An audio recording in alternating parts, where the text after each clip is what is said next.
തമിഴകത്തിന്റെ lady super star എന്നറിയപ്പെടുന്ന Nayanthara title കഥാപാത്രത്തെ അവതരിപ്പിച്ച ചിത്രമാണ് അന്നപൂർണി.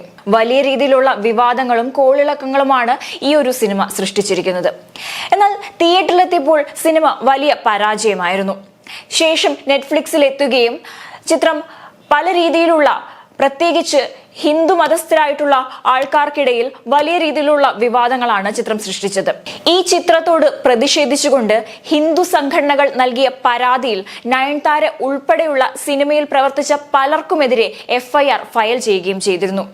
ജനുവരി 8-ന് നയൻതാര, ജയ്, എഴുത്തുകാരനും സംവിധായകനുമായ നീലേഷ് കൃഷ്ണ, നിർമ്മാതാക്കളായ ജിതിൻ സേത്തി, R രവീന്ദ്രൻ, പുനീത് ഗോയങ്ക, സി സ്റ്റുഡിയോയുടെ chief business officer Shariq Patel, Netflix India മേധാവി മോനിക ഷെർഗിൽ എന്നിവർക്കെതിരെയാണ് FIR ഫയൽ ചെയ്തിരുന്നത്. ഹിന്ദു IT സെല്ലിന്റെ സ്ഥാപകനായ രമേശ് സോളങ്ക്യ എന്നയാളാണ് പരാതി നൽകിയത്. ഇതിന്റെ അടിസ്ഥാനത്തിലാണ് മുംബൈയിൽ FIR രജിസ്റ്റർ ചെയ്തത്. ഹൈന്ദവ വികാരത്തെ വ്രണപ്പെടുത്തി എന്ന കുറ്റത്തിന്റെ പേരിലാണ് ഈ ഒരു പരാതി നൽകിയത്. ഹിന്ദു മതസ്ഥരെ ചൊടിപ്പിക്കുന്ന തരത്തിലുള്ള ദൃശ്യങ്ങൾ സിനിമയിൽ ഉണ്ടെന്നും ഇതിൽ പ്രതിഷേധിച്ചുകൊണ്ടാണ് ഹിന്ദു സംഘടനകൾ സിനിമയ്ക്കെതിരെ പ്രതിഷേധിച്ചതെന്നുമാണ് അറിയാൻ സാധിക്കുന്നത്. ഇപ്പോഴിതാ ഇത്തരം വിവാദങ്ങളോടൊക്കെ പ്രതികരിച്ചുകൊണ്ട് നയൻതാര തന്നെ നേരിട്ട് രംഗത്തെത്തിയിരിക്കുകയാണ്. നയൻതാര തന്റെ ഇൻസ്റ്റഗ്രാം പോസ്റ്റിലൂടെ മാപ്പ് അപേക്ഷിച്ചിരിക്കുകയാണ്. അന്നപൂർണി എന്ന ചിത്രത്തിലൂടെ താൻ ആരുടെയും വിശ്വാസത്തെ എതിർക്കാൻ ശ്രമിച്ചിട്ടില്ല എന്ന് നയൻതാര ഇൻസ്റ്റഗ്രാമിൽ പങ്കുവച്ച കുറിപ്പിലൂടെ അറിയിക്കുന്നു.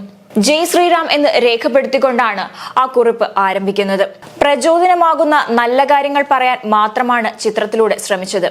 ഇത് ആർക്കെങ്കിലും ബുദ്ധിമുട്ടുണ്ടാക്കിയെങ്കിൽ ക്ഷമ ചോദിക്കുന്നുവെന്നും പ്രസ്താവനയിൽ പറയുന്നുണ്ട്. ഹൈന്ദവ സംഘടനകളുടെ പരാതിയെ തുടർന്ന് സിനിമ OTTയിൽ നിന്ന് കഴിഞ്ഞ ദിവസമാണ് നീക്കം ചെയ്തിരുന്നത്. അന്നപൂർണി എന്ന ചിത്രത്തിൽ ഒരു ബ്രാഹ്മണ കുടുംബത്തിൽ ജനിച്ച പെൺകുട്ടിയാണ് നയൻതാര. തമിഴ്നാട്ടിൽ തിരുച്ചിറപ്പള്ളിയിലെ വളരെ പ്രശസ്തമായ ഒരു ക്ഷേത്രത്തോട് അടുത്ത് താമസിക്കുകയും ക്ഷേത്ര ആചാരങ്ങളിൽ വിശ്വസിക്കുകയും പങ്കെടുക്കുകയും ചെയ്യുന്ന ഒരു ബ്രാഹ്മണ കുടുംബത്തിലെ പെൺകുട്ടി. ഈ പെൺകുട്ടിയുടെ പിതാവാകട്ടെ ഭഗവാന് എന്നും നേദ്യമുണ്ടാക്കുന്ന ജോലിയും. ഇത്തരത്തിൽ ഒരു കുടുംബത്തിൽ നിന്ന് വളർന്നു വരുന്ന അന്നപൂർണി എന്ന ആ പെൺകുട്ടിക്ക് ഷെഫ് ആകാനാണ് ആഗ്രഹം. എന്നാൽ തന്റെ ആഗ്രഹത്തിന് അച്ഛൻ എതിര് നിൽക്കുന്നു. അതിന് കാരണമായി പറയുന്നത് ക്ഷേത്രത്തോട് ചേർന്ന് കഴിയുന്ന കുടുംബത്തിലെ ആ പെൺകുട്ടി ഒരു ഷെഫ് ആകുകയാണെങ്കിൽ മാംസാഹാരം ഭക്ഷിക്കുകയും അത് പാകം ചെയ്യുകയും ചെയ്യേണ്ടി വരും. ഇത് അന്നപൂർണി എന്ന പെൺകുട്ടിയുടെ പിതാവിന് ഇഷ്ടമല്ലായിരുന്നു. അദ്ദേഹം അതിനെ എതിർക്കുന്നു. എന്നാൽ താൻ മറ്റൊരു കോഴ്സ് പഠിക്കുകയാണെന്ന വ്യാജേന അന്നപൂർണി തന്റെ ആഗ്രഹവുമായി മുന്നോട്ട് തന്നെ പോകുന്നു. തുടർന്ന് ആ പെൺകുട്ടിക്ക് മാംസാഹാരം പാകം ചെയ്യേണ്ടിയും കഴിക്കേണ്ടിയുമായുള്ള അവസ്ഥകൾ വരുന്നു. ചിത്രത്തിലെ നായക കഥാപാത്രം ഒരു മുസ്ലിം യുവാവാണ്. സംവിധായകൻ നായകനെ കൊണ്ട് ശ്രീരാമൻ പോലും മാംസാഹാരം ഭക്ഷിച്ചിരുന്നു എന്ന ഡയലോഗുകളൊക്കെ പറയിപ്പിക്കുന്നത് ഒരു വലിയ വിഭാഗം ഹിന്ദുക്കളെയും ചൊടിപ്പിച്ചിട്ടുണ്ട്. ഇതാണ് കൂടുതലും വിവാദത്തിലേക്ക് നയിച്ച ഒരു കാരണം. എന്നാൽ സൈബർ ഇടങ്ങളിൽ ചർച്ച ചെയ്യുന്ന മറ്റു ചില കാരണങ്ങൾ കൂടി നമുക്കൊന്ന് പരിശോധിക്കാം. അന്നപൂർണി എന്ന ഈ ചിത്രം സമൂഹത്തിൽ ഭിന്നിപ്പുണ്ടാക്കുകയും അതുപോലെ തന്നെ ലവ് ജിഹാദ് പോലെയുള്ള കാര്യങ്ങളെ പ്രോത്സാഹിപ്പിക്കുകയും ചെയ്യുന്നുവെന്നാണ് ഒരു വിഭാഗം ആൾക്കാർ അവകാശപ്പെടുന്നത്. ഈ വിവാദത്തിൽ പ്രതികരിച്ചുകൊണ്ട് കോൺഗ്രസ് നേതാവായ കാർത്തി ചിദംബരവും രംഗത്തെത്തിയിരുന്നതാണ്. രാമൻ മാംസാഹാരവും കഴിച്ചിരുന്നതായി പറഞ്ഞ കാർത്തി ചിദംബരം രാമായണത്തിലെ ചില ഭാഗങ്ങൾ പങ്കുവെച്ചുകൊണ്ടാണ് സമൂഹ മാധ്യമത്തിൽ പോസ്റ്റ് ചെയ്തിരുന്നത്. ഇഷ്ടഭക്ഷണം തിരഞ്ഞെടുക്കുന്നതിൽ അസ്വസ്ഥരാകുന്നവർക്ക് സമർപ്പിക്കുന്നു എന്നും കാർത്തി ചിദംബരം കുറിപ്പിൽ പറഞ്ഞിട്ടുണ്ട്. ഇത്തരത്തിൽ ചിത്രത്തെ അനുകൂലിച്ചും പ്രതികൂലിച്ചും നിരവധി അഭിപ്രായങ്ങൾ നിലവിലുണ്ട്. മലയാളത്തിലെ നടിയായ പാർവതി തിരുവോത്ത് സിനിമയെ അനുകൂലിച്ചുകൊണ്ട് രംഗത്ത് വന്നിരുന്നു.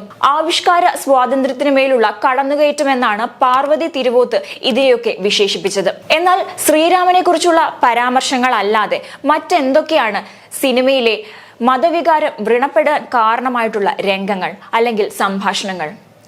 ചിത്രം ഒന്ന് പരിശോധിക്കുകയാണെങ്കിൽ നയൻതാര എന്ന് പറയുന്നത് ഒരു ബ്രാഹ്മൺ കുടുംബത്തിൽപ്പെട്ട പെൺകുട്ടി. അതുപോലെ നയൻതാരയുടെ സുഹൃത്തായി വരുന്ന വ്യക്തിയാകട്ടെ ഒരു മുസ്ലിം യുവാവും. നയൻതാര ലോക പ്രശസ്തയായ ഒരു ഷെഫ് ആകാൻ വേണ്ടി തനിക്ക് പരിചിതമല്ലാത്ത ഭക്ഷണങ്ങൾ പാകം ചെയ്യുന്നു, അത് രുചിച്ചു നോക്കുന്നു. ഇതിനായി എല്ലാത്തിനും കൂടെ നിൽക്കുന്നതാകട്ടെ ഒരു മുസ്ലിം സുഹൃത്തും. നയൻതാര തന്റെ മുസ്ലിം സുഹൃത്തിനൊപ്പം അദ്ദേഹത്തിന്റെ വീട്ടിൽ ചെല്ലുകയും അദ്ദേഹത്തിന്റെ ഉമ്മയോടൊപ്പം ബിരിയാണി ഭക്ഷിക്കുകയും ചെയ്യുന്നുണ്ട്.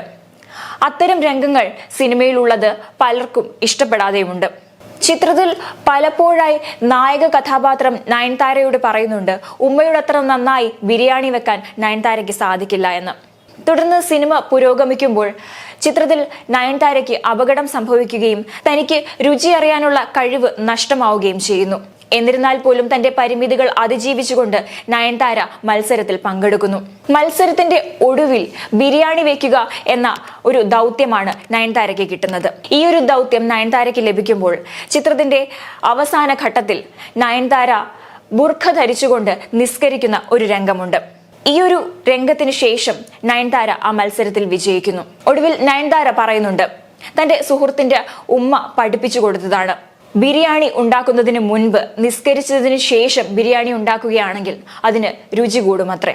ഇവിടെ പലരും വിലയിരുത്തുന്നത് ഒരു മതത്തെ താഴ്ത്തിക്കെട്ടിക്കൊണ്ട് മറ്റൊരു മതത്തെ പ്രീണിപ്പിക്കാൻ ശ്രമിക്കുന്നു എന്നതാണ്. ഒരു മതത്തെ മാത്രം അല്ലെങ്കിൽ ഒരു രാഷ്ട്രീയ പാർട്ടിയെ മാത്രം അനുകൂലിച്ചുകൊണ്ട് നിരവധി സിനിമകൾ പുറത്തിറങ്ങിയിട്ടുണ്ട്. എന്നാൽ ഇവിടെ മതനിന്ദയാണ്, മതവികാരത്തെ വ്രണപ്പെടുത്തുകയാണ് ചെയ്യുന്നതെന്നാണ് പലരും അഭിപ്രായപ്പെടുന്നത്. ഹൈന്ദവ മതത്തെ വ്രണപ്പെടുത്തി എന്ന തരത്തിൽ മുൻപ് ഇതുപോലെ പഠാൻ എന്ന ചിത്രത്തിനും വലിയ വിമർശനങ്ങൾ നേരിടേണ്ടി വന്നിരുന്നു. അന്ന് ദീപികയുടെ കാവ്യ നിറത്തിലുള്ള ബിക്കിനിയായിരുന്നു വാർത്തകളിൽ ഇടം പിടിച്ചത്. ഇപ്പോഴിതാ ലവ് ജിഹാദ് പോലെയുള്ള വിഷയങ്ങളെ പ്രോത്സാഹിപ്പിക്കുന്നു എന്ന തരത്തിലാണ് അന്നപൂർണി എന്ന ചിത്രത്തെ ജനങ്ങൾ വിലയിരുത്തുന്നത്.